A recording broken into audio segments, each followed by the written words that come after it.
मसीह में प्यारे भाइयों एवं बहनों, आप सबों का हार्दिक स्वागत है। आप सब लोग मेरे वीडियो सुन रहे हैं और अपनी आत्मिक उन्नति कर रहे हैं। इसके लिए मैं आप सबों को तहे दिल से धन्यवाद करता हूं और आशा करता हूं कि आगे भी आप लोग मेरे वीडियोज़ को सुनेंगे और अपनी आत्मिक उन्नति करते रहेंगे। सबसे पहले आप सबों से एक अपील है, अगर आपने अभी तक मेरे चैनल को सब्सक्राइब नहीं किया है तो सब्सक्राइब ज़रूर कर दीजिएगा, ताकि जो भी वीडियो अपलोड होगा उसका नोटिफिकेशन सबसे पहले आपको मिल सके। हमारे उद्धारकर्ता प्रभु यीशु मसीह की शांति, अनुग्रह और सहभागिता हम सबों के साथ सदा बना रहे। आमीन। आइए आज हम गलातियों के पुस्तक अध्याय 6 के 7वें वचन का मनन करते हैं, जिसमें वचन इस प्रकार लिखा हुआ है, धोखा ना खाओ, परमेश्वर ठाठों में नहीं उड़ाया जाता, क्योंकि मनुष्य जो कुछ बोता है वही कटेगा।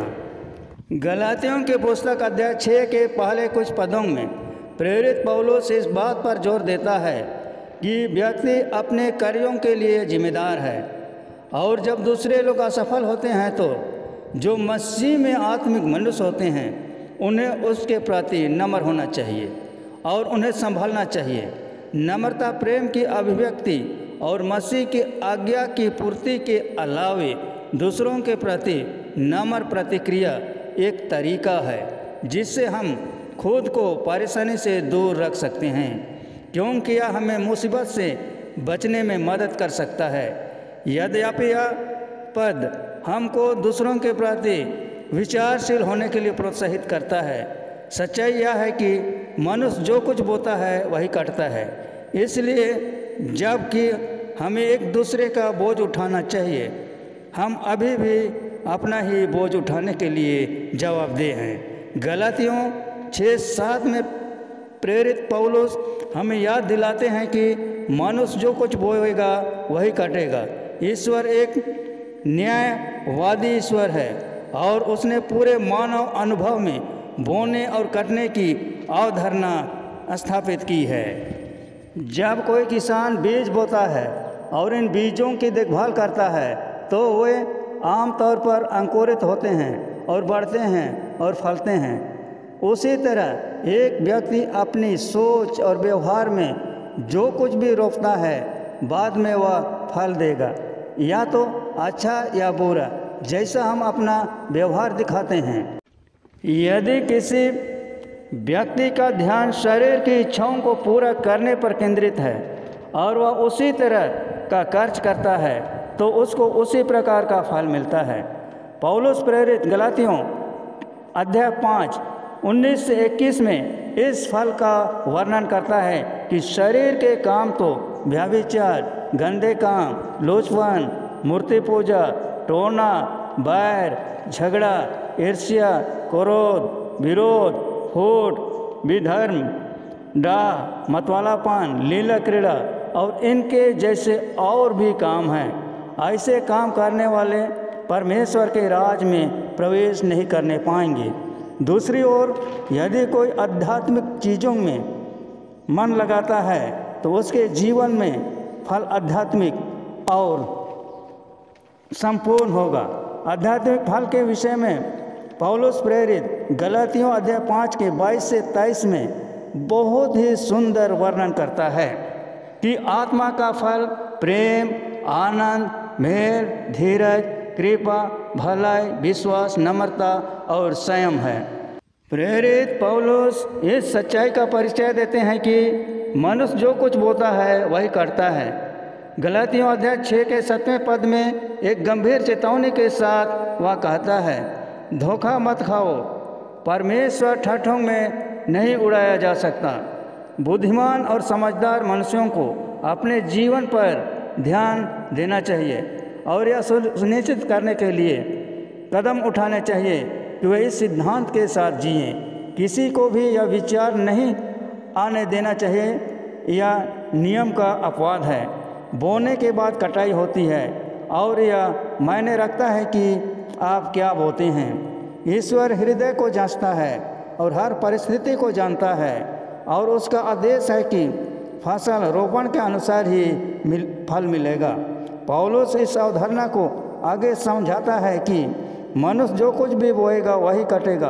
पहला कुरिन्थियों अध्याय 3 के 8 में वह दावा करता है कि प्रत्येक मनुष्य को उसके काम के अनुसार पुरस्कृत किया जाएगा, क्योंकि ना तो रोपने वाला कुछ है और ना ही सींचने वाला। जो कुछ है वह परमेश्वर है। परमेश्वर ही फसल रोपता और सींचता है, वही बढ़ाता है और वही फल भी देता है। इसलिए लगाने वाला और सींचने वाला दोनों एक ही है। मनुष्य अपने परिश्रम के अनुसार फल पाता है, क्योंकि पहला कुरिन्थियों अध्याय 3 के 9 में प्रेरित पौलुस कहता है कि हम परमेश्वर के सहकर्मी हैं और हम परमेश्वर की खेती और परमेश्वर की ही रचना हैं। इसलिए जब हम रोपण कर रहे हैं और अच्छी तरह से पानी दे रहे हैं, मसीह में हमारे नए जीवन से संबंधित चीज़ों पर ध्यान केंद्रित कर रहे हैं, तब भी वह ईश्वर ही है जो विकास का कारण बनता है। और यद्यपि ईश्वर काम करने वाले को पुरस्कार देता है, हम समझते हैं कि काम करने का हमारा अवसर भी ईश्वर का एक उपहार है। दूसरे शब्दों में यह सिद्धांत कि मनुष्य जो कुछ बोता है वही कटेगा, यह ईश्वर के न्याय और उसकी दया दोनों को सिखाता है। यदि हम मसीह को अपने उद्धारकर्ता के रूप में नहीं जानते हैं तो हम अभी भी अपने पाप में मर चुके हैं। यह ईश्वर के साथ सही संबंध रखने में असमर्थ हो चुके हैं। यशायाह 64:6 कहता है, यदि हम उस स्थिति में हैं तो हमारे धार्मिक काम भी मैले चित्रों के समान है और हम सब मनुष्य अशुद्ध कैसे हैं और हम पत्ते की नहीं मुरझा जाएंगे और हमारा धर्म के कामों के कारण हमें वायु की तरह उड़ा दिया जाएगा।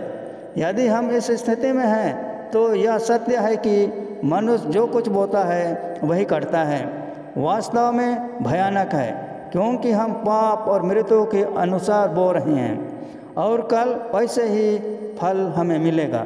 दूसरी ओर यदि हम मसीह में विश्वास करते हैं कि हम उनके साथ मृत्यु से जिलाए गए हैं तो परमेश्वर का अनुग्रह हम पर हुआ है और परमेश्वर के अनुग्रह के द्वारा ही हमारा उद्धार हुआ है।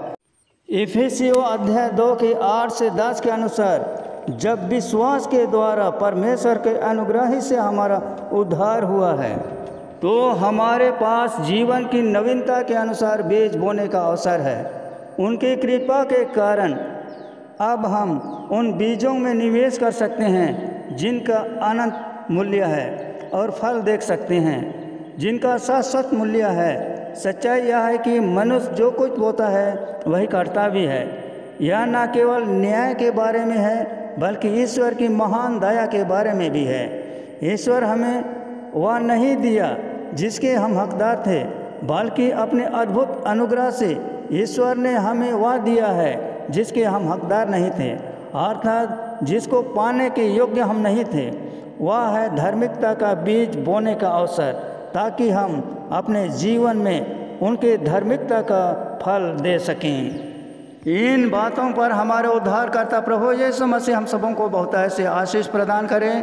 दोस्तों, यह शुभ संदेश आप सबों को कैसा लगा? अच्छा लगा तो इस वीडियो को अपने दोस्तों को अधिक से अधिक शेयर करें, लाइक करें और चैनल को सब्सक्राइब जरूर कर दें। धन्यवाद।